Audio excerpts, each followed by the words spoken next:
Olá, segundo ano. Hoje nós vamos falar sobre as aves, penúltimo filo dos vertebrados. Semana que vem, mamíferos, e aí a prova e terminamos o ano letivo. Já estamos praticamente na reta final. Então, o professor vai compartilhar a tela aqui para vocês, mostrar aí um pouquinho sobre as curiosidades das aves. E aí depois vocês vão ter os slides para vocês desenharem, né? Então vamos lá. Nossa árvore filogenética está mostrando aí já, né, as aves. Veja onde nós estamos nesse momento. Tivemos aí um ancestral em comum. As aves tiveram um ancestral em comum com os répteis, tá? E os mamíferos também vão ter, tanto as aves quanto os mamíferos, tá? Tiveram um ancestral em comum com os répteis, tá bom? Por isso que fica essa diferenciação. Eu expliquei um pouquinho sobre isso já na aula de répteis, né? Nós temos essa diferenciação na árvore por conta do ancestral em comum. E aqui, então, eu tenho as aves. Quem são as aves? Animais que possuem penas. Ao contrário do que algumas pessoas possam pensar, né, é mais comum assim pensar, aves são animais que voam. Não, não são animais que voam, porque nós temos aves que não voam. Então, nós não podemos usar essa classificação para todas as aves. A classificação é animais que possuem penas, tá? Bico sem dente. O membro aqui anterior, modificado em asas, tá? Mas basicamente nós temos animais que possuem penas, tá? Peixes, vocês estão lembrados lá que eu já expliquei, peixes, animais cujos membros foram transformados em nadadeiras. Anfíbios, animais que possuem duas vidas. Répteis, animais que se rastejam. Aves, animais que possuem penas. Né? E por possuírem penas, nós temos aqui na cauda do animal, dessas aves, as aves de modo geral possuem isso, uma glândula chamada uropígio, uma glândula de substância gordurosa, que o animal, com o próprio bico, ele retira essa substância e lubrifica as suas penas, tá? Para isso que serve essa glândula. Todas as aves possuem o uropígio, porque todas as aves possuem a pena. E como novidade é a pena, é logicamente que vocês vão desenhar a novidade. Vocês vão desenhar para mim a pena, a estrutura da pena. Vocês têm aqui uma diferença bastante grande, porque depois das penas, os próximos, que são os mamíferos, vão ter pelos, que é o que a gente tem, né? Pelos, tá? Mas antes dos pelos ali já surgiu as penas.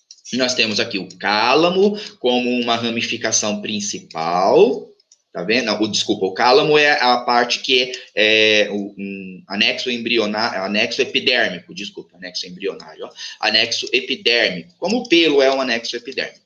A rax é uma ramificação principal, aqui seria a rax. E aí nós temos a secundária, que é a barba, e depois as menores como bárbulas, né? Então, todas elas estão todas entrelaçadas aqui, né? Uma curiosidade sobre as penas dos pinguins, né? Eu mostro aqui para vocês como é a pena dos pinguins. Esses animais possuem uma pena adaptada ao frio, porque funciona como se fosse, parece um cobertor, né, pessoal? Funciona como um isolante térmico, tá? Aqui dentro armazena ar, dentro dessas penas, está bem? Armazena ar, e esse ar atua como um isolante térmico do frio do meio externo para o calor de dentro do corpo. Por isso que esses animais, no caso dos pinguins, são adaptados ao clima frio. E com relação à evolução das aves, né? Olha essa questão aqui, ó. As pessoas, meu Deus, é um dinossauro vivo, vê um réptil, né? Um jacaré, um lagarto, fala assim, é um dinossauro vivo. Não, pessoal, não é assim. Os dinossauros vivos de verdade são as aves. Por incrível que pareça, as aves são os nossos dinossauros vivos. Isso porque os dinossauros, presta atenção, os dinossauros possuem um grau de parentesco mais próximo com as aves atuais do que com os nossos répteis. Acredite se quiser. Mas vamos lá, olha só. Vamos falar um pouquinho a respeito dessa evolução. Deem uma olhada na pata desses animais. Nós temos aqui alguns dinossauros, que é aqueles que a gente vê, né, bastante comum em desenhos. Tem o filme Jurassic Park. Aliás, assistam Jurassic Park. Qualquer um. Jurassic Park 1, 2 ou 3. Jurassic World também tem todos. Todos eles vão falar, de alguma maneira, a similaridade dos dinossauros com as aves. Olha essa garra. Essa garra é de uma ave. Parece uma garra de um dinossauro. Olha essa pata. Verifique, é uma pata, tem as penas aqui, tá vendo? Verifique que é uma pata de uma ave atual. Parece um dinossauro. Se você for assistir a Era do Gelo, se você for assistir... É que na Era do Gelo já vai ter ali os mamíferos, né? Mas na Era do Gelo vai ter ali algumas aves, vai ter alguns animais. Tem uma Era do Gelo aí, uma dessas Eras do Gelo, que eles descobrem os dinossauros ainda lá debaixo da terra, né? Façam essa comparação com o que a representação dos desenhos mostra, do filme Jurassic Park. Façam essa comparação, né? A questão dos dedos, né? Da questão dos dedos, inclusive tem no filme Jurassic Park uma parte que até bate, né? O dinossauro bate a unha assim, né? Eles retiram a garra ali, guardam como se fosse um troféu, aquela garra. Assistam que vocês vão conseguir entender o que o professor está relacionando aqui, tá? Mas olha só, tá vendo como é a questão dos membros do dinossauro? O Rex lá, né? O Rex ou aquele outro que era o outro menorzinho, os membros. Só que a diferença é que as nossas aves não têm dentes, né? As patas. Um dinossauro. Pessoal, eu estou mostrando para vocês um dinossauro. Olha os membros. Olha os membros. O bico. A bico vai ser sem dente aqui, né? Olha a pata como é. E se vocês observarem também, a questão assim, a pata, se você pegar uma galinha, um passarinho, você vai verificar que ela não tem pena até embaixo. Vocês entendem isso que eu quero dizer? Olha aqui, olha como é a estrutura, olha como é a pata, né? A garra dessa águia aqui. Tá? Então, pessoal, hoje nós já sabemos disso, tá? Que os dinossauros, que já foram todos extintos, eles têm um grau de parentesco mais próximo com as nossas aves e não com os nossos répteis. Esse daqui é um fóssil encontrado, o desenho de cima é a foto do fóssil, né? E o de baixo é uma reconstrução hipotética como que poderia ser esse dinossauro, né? Seria ali um réptil com penas, né? Seria classificado como ave já, né? Mas verifica, assim, a questão das asas, verificam ali a questão das garras, das patas, que as penas não vão até as garras, né? Existe uma escama primeiro, tá? E nesse fóssil, nessa foto do fóssil, tá? Vocês conseguem ver os resquícios, as marcas das penas que ficaram na rocha. Tá? É por isso que mostra que alguns dinossauros já possuíam penas. Esse aqui é o Protoaves. Esse Protoaves aparece no filme A Era do Gelo, em alguns filmes da Era do Gelo. Ele foi descoberto em 1986, tem aí o desenho do fóssil e a reconstrução hipotética de como seria esse dinossauro. É o fóssil dentre todos os que nós temos, esse é o mais relacionado às aves atuais. Entende? E aí, da mesma maneira, verifiquem a boca, verifiquem ali a questão das extremidades das asas e verifiquem a questão da pata, tá? Vocês vão ver que é exatamente, assim, muito próximo com as patas que nós temos das nossas aves atuais.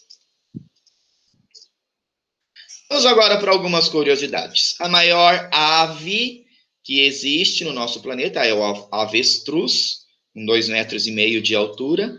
A menor ave é o beija-flor, 6 centímetros de comprimento. A única capaz de voar para trás, né, é o beija-flor. Com relação ao voo, a maior ave que voa, porque o avestruz não voa, né? A maior ave que voa é o côndor, com 3,2 metros de envergadura de uma ponta a outra, como mostra ali na foto. Aqui no Brasil, nós não temos o condor, mas nós temos o tuiuiu, a maior ave que voa no Brasil. Tá? São 3 metros aí de envergadura. Nosso Pantanal, né? O símbolo do nosso Pantanal. Com relação à classificação das aves, eu vou tentar passar de uma forma bem simples. A mais abrangente. Por exemplo, as aves que voam e as aves que não voam. Ponto. Aves que não voam são consideradas mais primitivas. Aves que voam são consideradas mais derivadas. Tá? Essas aves que não voam, nós temos ema, avestruz e emu. Basicamente, o que difere delas é mais a origem. O emu é mais da região da Austrália. A avestruz é de origem africana. E aqui nas Américas, nós temos nativo a ema. Aves que não voam. Todas as outras, né, tirando aquelas 3, todas as outras são classificadas nas aves que voam. São as aves mais modernas. Essas aves que voam, inclusive, assim, eles possuem a quilha, que é esse osso aqui no peito, tá vendo que tem ali? Então, esse osso quilha só está presente nas aves que voam. E nós temos aqui dentro o pinguim também. O pinguim tem a quilha, só que no caso ele não é considerado ave que voa, mas sim uma ave que nada.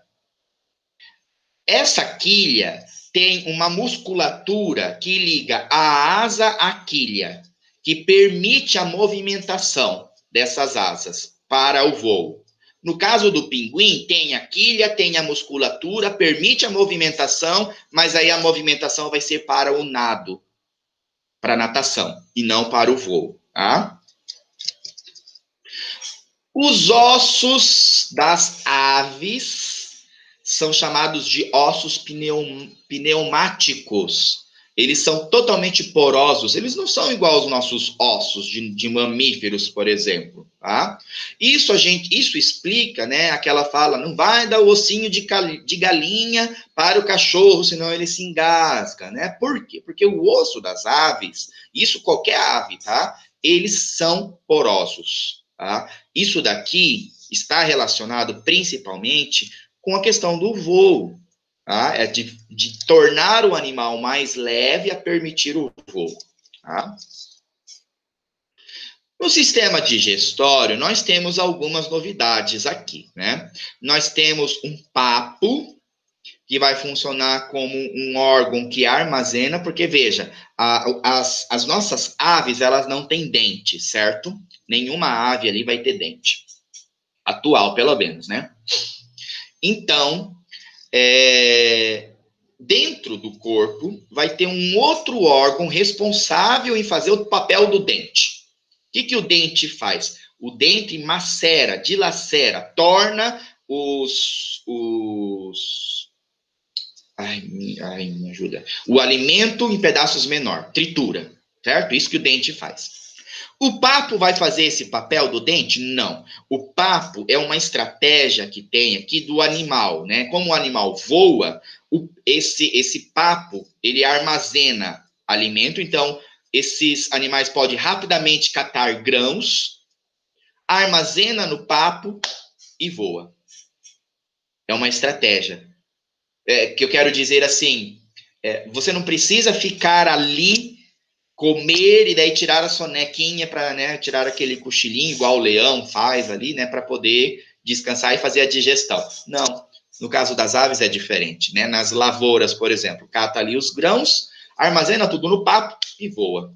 Tipo, vai se proteger, entende? É uma estratégia evolutiva, né? É uma estratégia, uma adaptação que esses animais têm. Muito curioso. Depois do papo, nós temos aqui o proventrículo e a moela. A moela, para quem já comeu moela de frango, né, sabe que a moela tem uma bastante musculatura, bastante densa a musculatura da moela. E, para quem não sabe, as aves engolem pedras. Sim, galinha come pedra, passarinho come pedra, todas as aves comem pedra. É muito comum isso. Por quê? Como ela não tem dente, vai a pedra para dentro da moela, junto com o alimento, que são os grãos, e a moela, como ela tem uma musculatura bem forte, ela aperta o alimento junto com essas pedras. Então, a moela, junto com as pedras, vai fazer o papel do dente. Tá? O proventrículo aqui vai produzir substâncias químicas para digestão química, né? E as aves, como elas comem pedra, elas têm todo um mecanismo que o sistema digestório dela consegue digerir a pedra. Não vai ser não vai ser problema para a ave. Tá? Muito pelo contrário, é uma ajuda, né, que ela tem.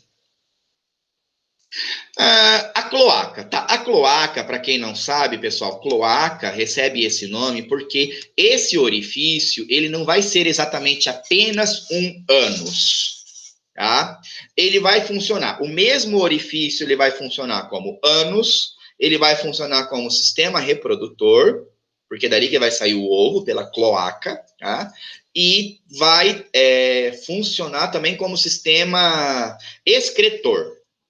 Tá? No caso, nós, a gente tem o sistema urinário, né, como sistema excretor. Ali vai sair tudo, vai usar tudo, com esse orifício vai ter mais de uma função ali, né, sistema digestório, reprodutor e excretor, né, se chama cloaca, tá? Por isso que o nome é diferente, não vai ser ânus agora. O sistema circulatório das aves, já temos as aves, pessoal, para quem não sabe, as aves e os mamíferos possuem o coração muito parecido.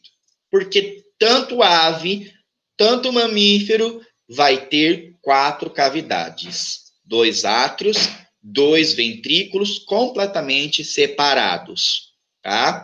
E se vocês observarem, olha só como que é aqui, ó, tá vendo? Um átrio, um ventrículo, vocês vão desenhar isso para mim. Outro átrio, outro ventrículo. O sangue vem aqui, ó, tá vendo esse azul? Entra no átrio, vai para o ventrículo, do ventrículo vai para o pulmão. Se eu falei rápido demais, volta a fita aí. Do pulmão, cadê minha seta? Do pulmão, agora recebeu o oxigênio. Do oxigênio, recebendo o oxigênio, ele vem agora átrio, ventrículo, do ventrículo vai para todo o corpo. Para a cabeça do animal, né, vai levar o sangue oxigenado para todo o corpo. Tá? Então, totalmente separado aqui, tá? E o sistema respiratório das aves, nós temos algumas novidades também. Além dos ossos pneumáticos, nós temos sacos aéreos. Tá? Esses sacos aéreos, eles armazenam ar e também permite aqui, tá? Tanto o anterior quanto o posterior, também permite o voo do animal, para permitir que o animal fique mais leve para o voo, ok?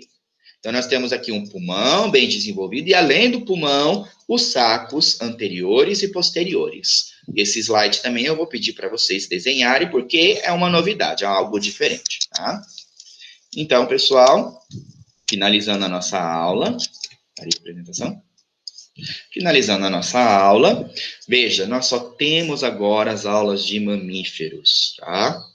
E aí o professor, esses desenhos que o professor está solicitando são 2 pontos de peixes, mais 2 pontos de anfíbio, 2 pontos do desenho de répteis, 2 pontos dessa de aves agora, né? E na semana que vem, que vai ser a de mamíferos, mais 2 pontos. Vai totalizar uma nota de 0 a 10 só dos desenhos. A outra nota é a prova. Tudo bem? Um grande abraço, pessoal. Saudades.